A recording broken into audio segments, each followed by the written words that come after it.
Hi friends, welcome to my channel. బాగి ఆరు చేయిని పట్టుకొని ఇంట్లోకి తీసుకువచ్చి మళ్ళీ బాగి వేరే ముత్తైదువుల దగ్గరికి వెళ్ళగానే ఆరు అక్కడున్న మంగళగౌరీదేవి దగ్గరికి వెళ్ళి అమ్మవారి ముందు మోకాళ్ళపై కూర్చొని అమ్మా అని ఆప్యాయంగా పిలుస్తూ అక్కడున్న అక్షంతలని అమ్మవారి మీద చల్లుతూ అక్కడున్న పూలని కూడా అమ్మవారి మీద ఆరు చల్లుతూ ఉంటుంది. ఇక అక్కడే డైనింగ్ టేబుల్ దగ్గర కూర్చున్న అంజు, ఆనంద్, ఆకాష్, అమ్ము నలుగురు మాట్లాడుకుంటూ ఉండగా ఇక ఆరు పూలని అమ్మవారి మీద వేయడం అంజు చూసేస్తుంది. ఇక తను చూసింది నమ్మలేక కళ్ళని నలుపుకుంటూ మళ్ళీ చూస్తుంది. మళ్ళీ అలాగే పూలు వాటంతట అవే అమ్మవారి మీద పడడం గమనించిన అంజు కంగారుగా అమ్ము అమ్ము చూడవే అని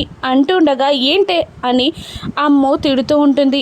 ఏం లేదే, ఒక్కసారి చూడవే, పూలు వాతంతట అవే గాలిలో ఎగిరి అమ్మవారి దగ్గర పడుతున్నవే అని అంజు పిల్లలందరికీ చెప్పి ఆరు ఉన్న దగ్గరికి అంజు మిగతా ముగ్గురు పిల్లల్ని తీసుకెళ్తూ ఉంటుంది. ఇక బాగి మంగళగౌరి పూజ కోసం మిగిలిన నలుగురు ముత్తైదువులను తీసుకొని లోపలికి వస్తూ ఉంటుంది. ఇక ఆరు దేవునికి అదే అమ్మవారికి దండం పెట్టుకుంటూ ఉండగా పిల్లలు నలుగురు ఆరు చుట్టూ చేరి అక్కడ ఏం జరుగుతుందా అని పరిశీలనగా చూస్తూ ఉంటారు. ఇక బాగి ముత్తైదువులను తీసుకొని లోపలికి వస్తూ ఉంటుంది. పిల్లల్ని చూస్తూ ఆరు చాలా టెన్షన్ పడుతూ షాక్ అవుతూ ఉంటుంది. ఇక లోపలికి వచ్చిన బాగి అక్కడ పక్కింటి అక్క ఉందని చెప్తుందా, పిల్లలు నమ్ముతారా?